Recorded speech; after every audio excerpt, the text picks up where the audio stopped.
Tuhan bersamamu. Inilah Injil suci menurut Matius.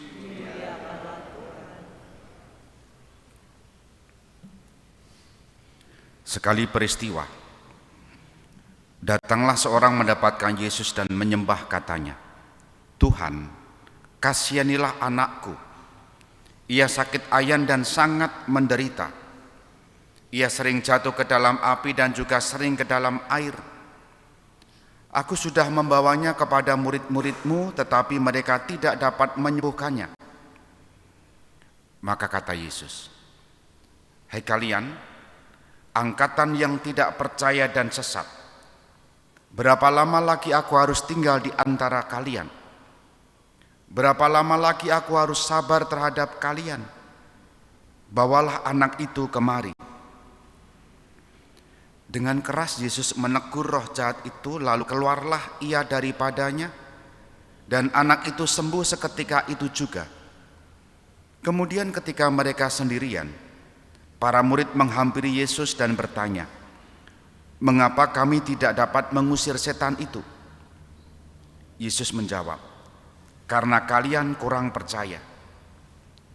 Sebab aku berkata kepadamu, sungguh, sekiranya kalian mempunyai iman sebesar biji sesawi saja, kalian dapat berkata kepada gunung ini, 'Pindahlah dari sini ke sana,' maka gunung ini akan pindah, dan tiada yang mustahil bagimu." Demikianlah sabda Tuhan. Selamat pagi, berkah dalam. Dalam keluarga-keluarga, termasuk saya dulu waktu kecil, sudah dibiasakan untuk berdoa ya. Keluarga-keluarga muda itu kalau ketemu saya, sebagian kecil memamerkan anaknya yang sudah doa Bapa Kami, doa Salam Maria, meskipun belum sekolah tapi sudah hafal. Semua waktu kecil, baptis bayi maksudnya, diajari seperti itu, termasuk membuat tanda salib. Masuk gereja itu anak-anak diangkat supaya bisa mengambil air sendiri. Begitu kan kurang lebih pemandangannya seperti itu. Maka kalau kita pikir apa itu maksudnya? Sebelum makan juga diajari berdoa. Kecuali kalau orang tuanya tidak pernah berdoa, tidak akan pernah mengajari anak-anaknya berdoa. Entah menjelang tidur, entah menjelang makan, dan seterusnya. Maka apa arti di balik itu? Membiasakan, menanamkan, deter bahasa Jawa ya, menabur tentang apa, deter tentang apa, membiasakan tentang apa, membiasakan sejak kecil anak mengenal Tuhan dengan caranya. Nah, kalau kebiasaan ini diteruskan, ditanamkan, maka berharap anak nanti berkembang. Mula-mula hanya mengikuti iman itu, tapi dalam perkembangan dan seterusnya, seterus dengan bertambahnya usia, bertambahnya pengalaman, tentu akan bertanya dalam hidupnya tentang imannya, tentang Tuhannya. Bahkan sampai bergumul, apakah Tuhan itu ada? Dan bahkan sampai bergumul, apa yang kulakukan selama ini dalam hidup ritual keagamaan itu, apa nilainya? Maka ada sebagian yang agnostik ya. Sedikit percaya kepada Tuhan tetapi juga mengabaikan ritual-ritual dan seterusnya. Dijumpai banyak anak-anak muda seperti itu. Pembiasaan, pewarisan itu memang butuh ketekunan supaya pada gilirannya nanti seorang pribadi mengenal sendiri, menghidupi sendiri, dan itu diteruskan pada anaknya di kemudian hari.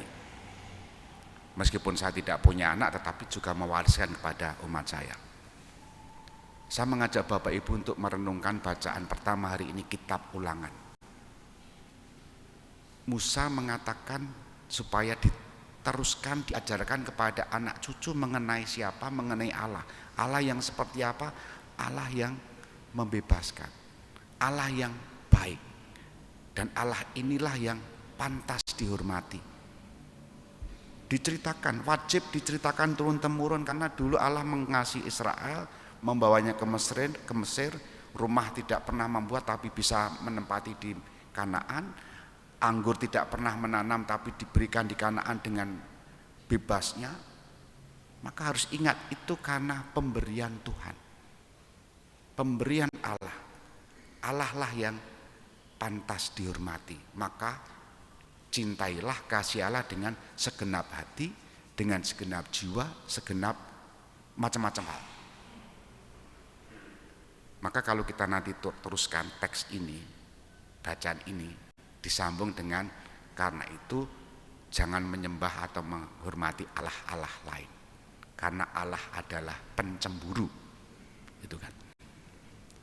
Poinnya adalah menanamkan warisan terus menerus yang dibuat oleh Musa dan generasi berikutnya. Kita pun mengalami, membuat tanda salib, doa Bapa kami. Nah, kalau ini sudah dibiasakan, makin lama makin tumbuh harapannya iman akan Tuhan dengan kesungguhan, dengan tanggung jawab. Maka sabda Yesus hari ini tidak akan sia-sia, karena iman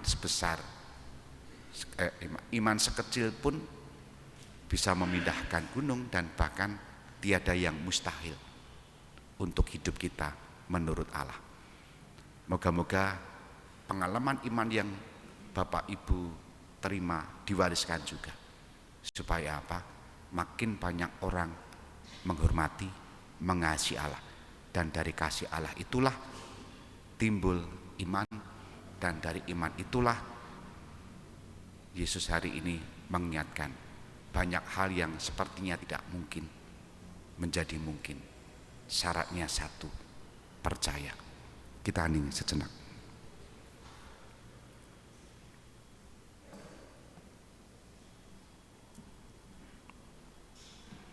Dimuliakanlah Yesus yang dulu hidup, sekarang dan selama-lamanya. Amin.